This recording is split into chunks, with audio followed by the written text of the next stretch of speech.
है डरे वाला ना है हम। समझ ला लगे ना। बिहार में कह रहे थे भैया, लोग कह रहे थे कि मनीष कश्यप निकलने के बाद डरे। अभी तो हम निकले हैं, अभी से ही देख रहे हैं ठंडा के मौसम में पूरा गर्मी का माहौल हो गया है। बिहारी का डीएनए है, बिहारी कभी डरता है नहीं, ये डीएनए बिहारी का है जी। ठीक है, ये ओरिजिनल बिहारी का है, खाटी बिहारी का डीएनए है, ये कहियो नहीं डरेगा। वो ओरिजिनल बिहार का डीएनए हो ही नहीं सकता है जो बिहार में ही बिहार की कुर्सी पे फेविकॉल की तरह बैठ के और बिहार को ही दिमक की तरह चाट खाए, वो बिहारी डीएनए हो ही नहीं सकता है। 20-20 साल सारे नेता जेल में जाएंगे और ठीक है, लेकिन इस नेताओं से तो नहीं डरूंगा, इन नेताओं से कभी नहीं डरूंगा।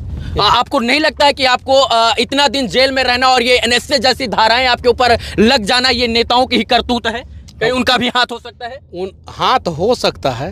उनका हाथ, पांव, टांग, आंख, नाक, मुंह, गर्दन, गला सब उन्हीं का है, तभी जाके मेरे ऊपर एनएसए लगा। दुख की घड़ी छटी है और उस किरण का, उस एक नए युग का उदय हुआ है, जिस किरण का इंतजार सब कोई कर रहा था। बिहार के 38 जिला के साथ साथ देश के तमाम लोग कर रहे थे। मनीष कश्यप जी आज जेल से निकलकर एक बार फिर से स्वतंत्र होकर देश की और बिहार की आवाज उठाने के लिए स्वतंत्र हो चुके हैं। और मेरा रोंगटा खड़ा हो रहा है, मेरे आंखों में इस वक्त भावुकता है। मैं इस क्षण को अपने शब्दों से नहीं बयां कर सकता हूं, क्योंकि जो बिहार का लाल, जो बिहार का शेर सच में बिहार के लिए लड़ता था, वो कहीं ना कहीं चंगुल में फंस गया था, भ्रष्टाचार के और इसके बाद विरोधियों के चंगुल में। लेकिन आज फिर से मनीष जी स्वतंत्र होकर एक बार फिर से अपनी गाड़ी में जब बैठे हैं तो वही जोश, वही जुनून, वही जज्बा। और लोग कह रहे थे कि मनीष कश्यप जी बदल जाएंगे, मनीष कश्यप जी जो है नई ताकत के साथ नहीं उभर के आएंगे, लेकिन मनीष जी फिर से वही ताकत के साथ, चाहे वो तमिलनाडु में हो या इसके बाद बिहार में।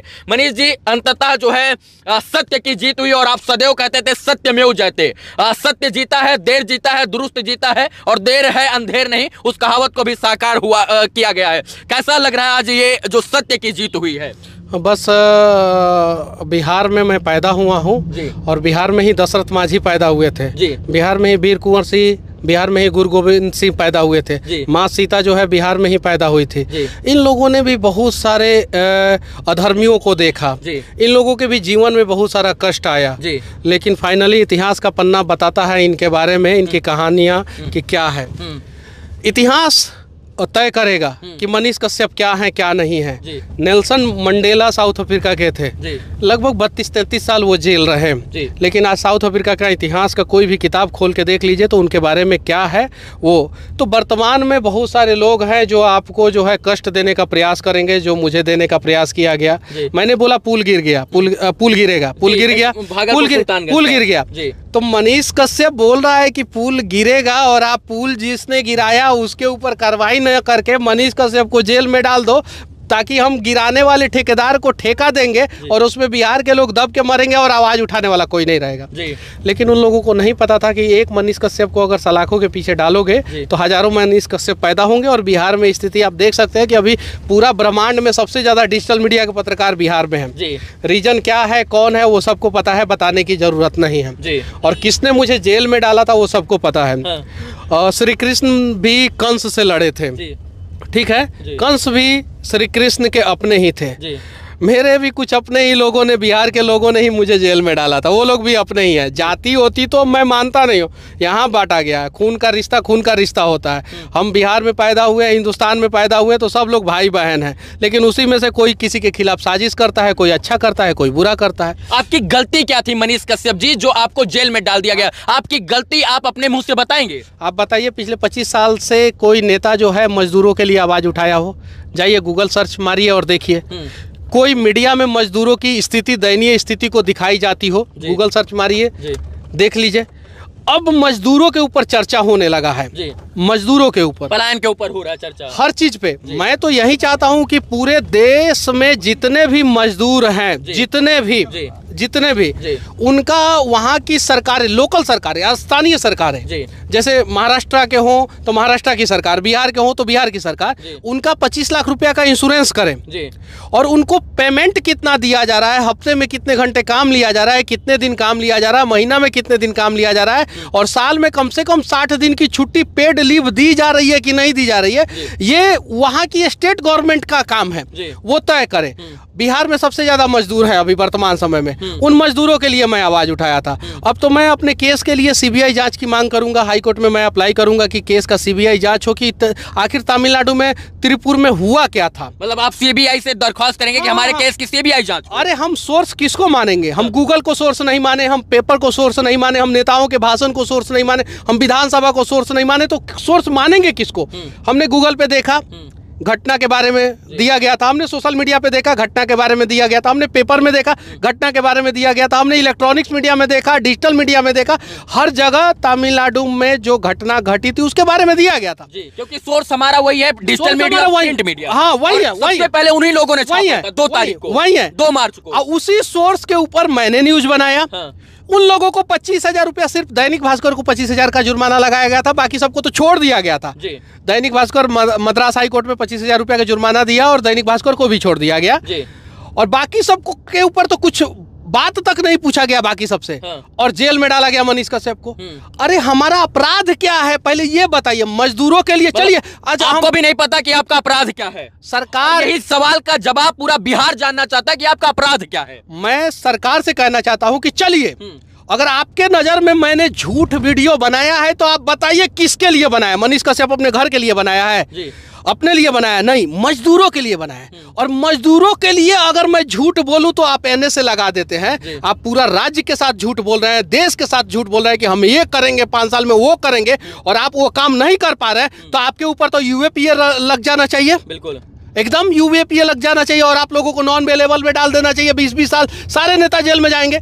और अगर सरकार के हिसाब से, मैंने झूठ नहीं बोला है, मैं फिर से कहना चाहता हूं, मैं सोर्स के हिसाब से बात किया हूं। अगर सरकार के हिसाब से लगता है कि मनीष कश्यप झूठ बोला है और उसको जेल में डाल दिया जाए एनएसए के तहत, तो मैं अब तो नेताओं का भाषण निकाल के आप लोगों को दिखाऊंगा कि ये नेता ने ये झूठ बोला, ये नेता ने ये झूठ बोला, इनको भी जेल में डालो, इनको भी जेल में डालो।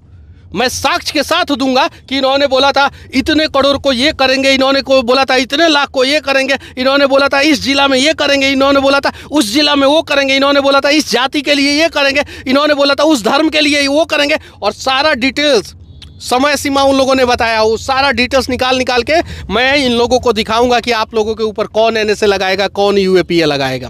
भैया, बिहार के लोगों ने, सच बात है कि आपके लिए लड़ाई लड़ी, चाहे वो तन से हो, इसके बाद मन से हो, या ग्राउंड पर उतर कर तमाम प्रकार की लड़ाई लड़ी। जेल में 9 महीना आप लगभग रहे हैं, तमिलनाडु रहे, इसके बाद बेऊर जेल में आपको शिफ्ट किया गया।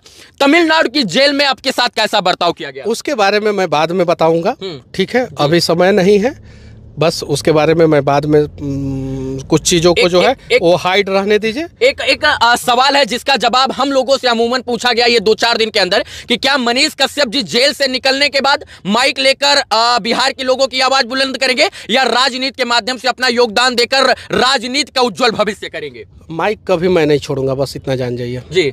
माइक नहीं छोड़ूंगा, बस माइक लेकर ही लड़ाई लड़ी। माइक कभी मैं नहीं छोड़ूंगा।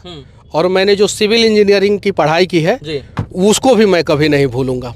बस इंफ्रास्ट्रक्चर को मजबूत करना है तो सिविल इंजीनियर की सख्त ज़रूरत होती है, और मैंने सिविल इंजीनियरिंग किया है। और देश से भ्रष्टाचार को मिटाना है तो माइक की सख्त ज़रूरत है, और मैं माइक उठा ही लिया हूँ, और ये 2 चीज़ मैं कभी नहीं छोड़ने वाला हूँ। एक और आपका जो बड़ा बयान जेल जाने से पहले वायरल हुआ था कि हम 180 दिन के अंदर सत्ता परिवर्तित कर देंगे, सरकार गिरा देंगे, उसको लेकर भी लोगों के अंदर काफ़ी जो है मन में चल रहा है कि क्या उन चीज़ों के ऊपर कैसे बात होगी? देखिए, आज पहला दिन है, आज इन सब चीज़ों पे मैं नहीं बात करना चाहता हूँ जी।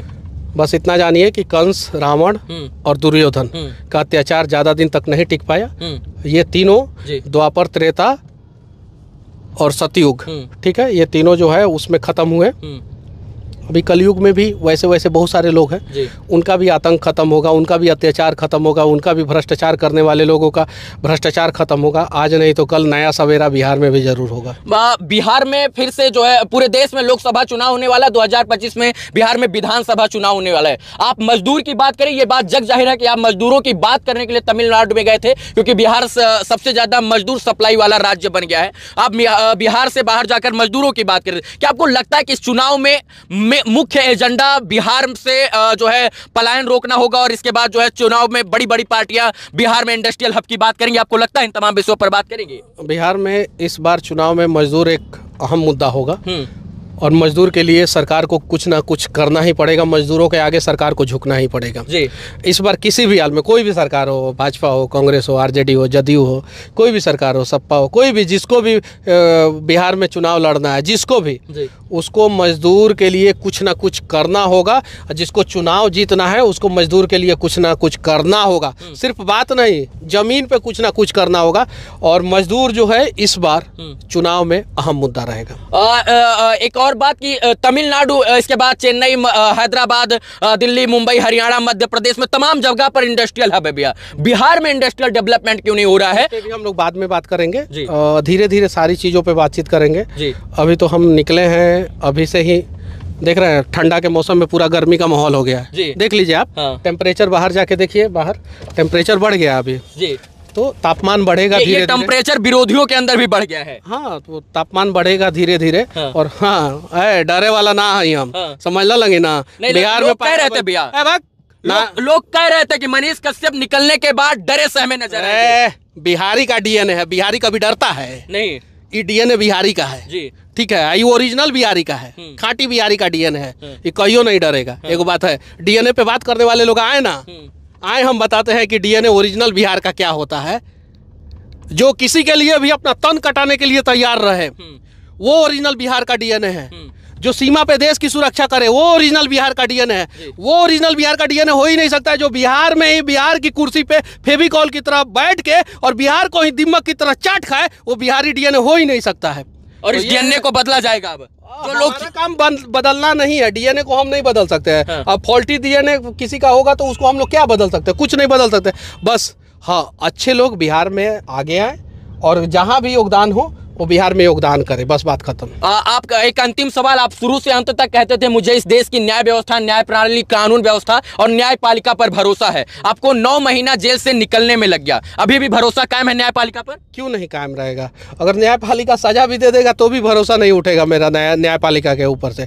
सारिका बहारिया जज है, मुझे उनके बारे में नहीं बोलना चाहिए, लेकिन मैं बोल रहा हूँ एक उनके बारे में बात। जब मैं तमिलनाडु से आया था तो उन्होंने कोर्ट में बोला था क्या कि अब मनीष कश्यप को बेऊर भेजा जा रहा है जी। और तो फिर किसी ने विरोध किया तो उन्होंने बोला कि बेऊर भेजा जा रहा है, बेऊर मतलब बेऊर भेजा जा रहा है जी। उसके बाद से मेरे आंखों में आंसू था। हाँ, मैंने वो कोर्ट से निकलते हुए उस आंखों को बिहार के तमाम लोगों ने देखा। वो डर का आंसू नहीं था जी, वो न्यायपालिका पे भरोसा का आंसू था, उम्मीद का आंसू था। ऐसे हजारों नहीं लाखों सारिका बहारिया जैसे जज हैं जो सच देखते हैं जी, सच के हिसाब से फैसला लेते हैं जी। मैं धन्यवाद देना चाहता हूं ऐसे ऐसे लोगों को। मुझे मीडिया के सामने नहीं बोलना चाहिए, लेकिन उन्होंने सच देखा और उन्होंने मुझे बेऊर भेजा जी। अब एक जेल से छूट के मैं जेल में आया तब मेरे आंखों में आंसू था। अब सोचिए आगे जो होगा, जज जो भी फैसला दे, जो भी जिस कोर्ट में भी मेरा केस हो, जो भी फैसला दे, मैं जज के फैसला के ऊपर मैं सवाल नहीं उठाऊंगा, कभी भी नहीं उठाऊंगा, ठीक है। लेकिन इस नेताओं से तो नहीं डरूंगा, इन नेताओं से कभी नहीं डरूंगा। आपको नहीं लगता है कि आपको इतना दिन जेल में रहना और ये एनएसए जैसी धाराएं आपके ऊपर लग जाना, ये नेताओं की ही करतूत है? कहीं उनका भी हाथ हो सकता है? हाथ हो सकता है, उनका हाथ, पाँव, टांग, आंख, नाक, मुंह, गर्दन, गला सब उन्हीं का है। तभी जाके मेरे ऊपर एनएसए लगा। मेरे ऊपर कोर्ट ने एनएसए नहीं लगाया था, कोर्ट ने तो एनएसए हटा दिया। सच बात है कि एनएसए जो है मद्रास हाईकोर्ट की मदुरई बेंच ने मनीष कश्यप जी के ऊपर जो एनएसए लगा था उसको क्वैश कर दिया। क्वैशिंग का मतलब खत्म कर दिया। कोई ग्राउंड नहीं मिला एनएसए का, जिसकी वजह से राष्ट्रीय सुरक्षा कानून अधिनियम जो था वो मनीष कश्यप जी के ऊपर से मद्रास हाईकोर्ट की मदुरई बेंच ने हटा दिया था और बताया कि कोई ऐसा ग्राउंड एविडेंस ही नहीं है जिसके तहत, जिसको मद्देनजर रखते हुए मनीष जी के ऊपर एनएसए को स्टैंड किया जाए। और यही कारण है कि विगत 1 महीना पहले दीपावली के लगभग समथिंग जो है मनीष कश्यप जी के ऊपर से एनएसए जो है वो पूरी तरीके से खारिज कर दिया गया था। और इसके बाद उस वक्त कहा गया था कि सच में मनीष कश्यप जी ने कोई भी जो है राष्ट्रद्रोह का कार्य ही नहीं किया था, तो राष्ट्रद्रोह का मुकदमा क्यों? तमाम लोग हैं जो देश के विपरीत जाकर भी देश को में लड़ाने का, दंगा फैलाने का, हिंदू मुस्लिम कराने का, हिंदू मुस्लिम को लड़ाने का नाम पर जो है जातीय उन्माद फैलाते हैं, धार्मिक उन्माद फैलाते हैं, उनके ऊपर एनएसए नहीं लगता है। आप मजदूर की बात की, आपके ऊपर एनएसए लग गया। मैं जेल में था, मदुरई जेल में था मैं जी। टाइम्स ऑफ इंडिया मैं पढ़ता था। मैं बहुत सारा अखबार पढ़ता था, जितना भी इंग्लिश अखबार आता था, हिंदी तो आता नहीं था वहाँ पे। जितना भी इंग्लिश अखबार, the Hindu, times of India, Deccan Chronicle और भी बहुत सारा अखबार था, इंडियन एक्सप्रेस, ये सब पढ़ता था तो बिहार का खबर देता था। उस बीच में बिहार में बहुत सारा दंगा हुआ, बेगूसराय में हुआ और भी बहुत सारे जगहों पे। उन लोगों के ऊपर NSA क्यों नहीं लगाया क्या, जो दंगा किए बिहार में? मेरे वीडियो की वजह से तो बिहार में कभी दंगा नहीं हुआ, मेरे ऊपर NSA लगा दिया गया। तो ये नेता जो है अपनी राजनीति रोटी सेकने के लिए ऐसा करते रहते हैं। और जो देखते हैं कि देखिए समस्या क्या है। एक और सवाल है इसमें कि आप सारे सवालों का जवाब मैं बाद में दूंगा। एक अंतिम सवाल कि आप जब तक बिहार में थे भैया, तब तक कोई जो है आपके ऊपर एकदम नॉर्मल धारा थी, लेकिन जैसे ही आप तमिलनाडु पहुंचे सारा NSA वहीं से लगा, वो भी तमिलनाडु से। देखिए तमिलनाडु गवर्नमेंट को जो है मेरे से तो कोई मतलब ही नहीं था, मेरे बारे में तमिलनाडु गवर्नमेंट जानता भी नहीं था। यहाँ से जो आदेश हुआ वो वहाँ पे पालन हुआ जी, बस इतना ही कहूँगा। और बाकी सारे सवालों का जवाब मैं बाद में दूंगा। और मेरे ऊपर ये लोग केस करते रहे, कोई डर नहीं है मुझे, ठीक है। ये लोग मेरा कुछ नहीं उखाड़ सकते हैं, बस इतना ही जानता हूँ मैं, कुछ नहीं। और मेरा भाषा ऐसा ही रहेगा, ऐसा नहीं है कि मनीष कश्यप डर जाएगा, ये सब वो सब ऐसा वैसा। ये देश को नोच के खाने वाले लोगों के लिए हम लोग सभ्य भाषा का इस्तेमाल करें। अरे आई लोग असभ्य तरीके से जो है बिहार को लूटते रहे, और उसके लिए जो है अटल बिहारी वाजपेयी का मैं एक किताब पढ़ रहा था जी। उसमें लिखा हुआ था कि सरकार के तर्कस में अनेकों तीर होता है जो पत्रकारिता को कभी भी दबा सकता है। मेरे मैं जेल में वो किताब पढ़ा। और हरिशंकर परसाई एक राइटर हैं, उनका मैं किताब पढ़ रहा था, भीगता हुआ स्वतंत्रता और ठिठुरता हुआ गणतंत्र। जब वो किताब आप लोग पढ़िएगा तो उसमें एक्चुअल मायने पता चलेगा कि पत्रकारिता को कैसे दबाया जाता है, और आज़ादी का मकसद मतलब क्या है, और गणतंत्र का मतलब क्या है। तो मैं बोलूँगा जितने भी पत्रकारिता लोग कर रहे हैं, कभी समय मिले तो कुछ किताबें पढ़िए ऐसे ऐसे महापुरुषों का। अटल बिहारी वाजपेयी तो प्रधानमंत्री थे, और प्रधानमंत्री बनने के बाद जो है उन्होंने किताब लिखा कि वो जब पत्रकारिता कर रहे थे पंचजन में, और एक और राष्ट्र धर्म शायद से उन 2 पेपर था उस समय जब आज़ाद भारत हुआ था, उस समय करते थे। तो उनको जो है दबाया गया, अटल बिहारी वाजपेयी को दबाया गया और उन्हें मजबूरन राजनीति में आना पड़ा। तो बहुत सारी चीज़ें हैं, आप लोग भी जाके कुछ किताबें पढ़िए और देखिए कि हमारे इतिहास में जो है कुछ लोगों ने किस प्रकार से हमारे महापुरुषों के ऊपर अत्याचार किया है। शायद आज भी वही काम हो रहा है। चलिए, मनीष जी थे, जेल से निकलने के बाद ये हम लोग इंटरव्यू शूट कर रहे थे।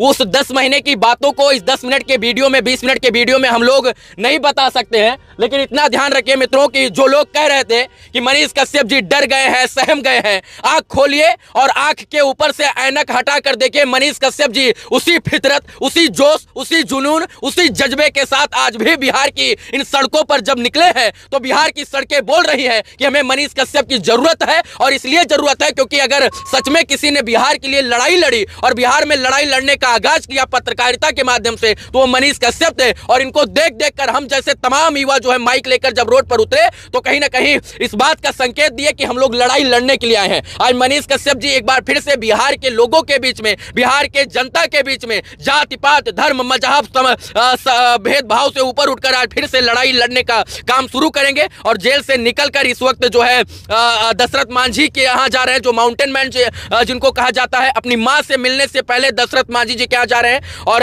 ये जो जज्बा है इसको सलाम है, क्योंकि जिस प्रकार से 9 महीना कोई जेल में रहे, 9 दिन कोई जेल में रह जाता है तो उसका हौसला जुनून सबको टूट जाता है। लेकिन जिस प्रकार से मनीष कश्यप जी 9 महीना 10 महीना बाद भी जेल से निकलने के बाद उसी हौसले के साथ आगे बढ़ रहे हैं, ये बताता है, ये दर्शाता है कि बिहार में एक नए युग की क्रांति की शुरुआत है। और उस क्रांति का नाम मनीष कश्यप हो सकता है, क्योंकि जिस जज्बे के साथ ये आगे बढ़ रहे हैं। और आज जिस प्रकार से मैंने बेऊर जेल के सामने लाखों लोगों की भीड़ देखी, हजारों लोगों की भीड़ देखी, उस बात को मैं दावे के साथ कह सकता हूं कि बिहार में एक नए युग की शुरुआत हो चुकी है। और आज की सुबह की पहली किरण जो थी वो ऐतिहासिक किरण थी, और ये ऐतिहासिक किरण इतिहास के पन्नों में जरूर दर्ज होगी। यह ऐतिहासिक मर्तबा था जब किसी पत्रकार के लिए इतनी लोग जो है जेल के बाहर खड़े होकर 2 दिनों से इंतजार कर रहे थे, और अंततः सबके इंतजार की घड़ियों का जो अंत था वो उसका अंत हुआ। बाकी मनीष जी थे, हम लोग इस तमाम विषयों पर बात कर रहे थे। उम्मीद है कि यह वीडियो आपको अच्छा लगा होगा, और इनके 9 महीने का संघर्ष था वो हम इस शब्दों में नहीं बयां कर सकते। आप लोग तमाम लोग इन लोगों का सहयोग कर रहे थे।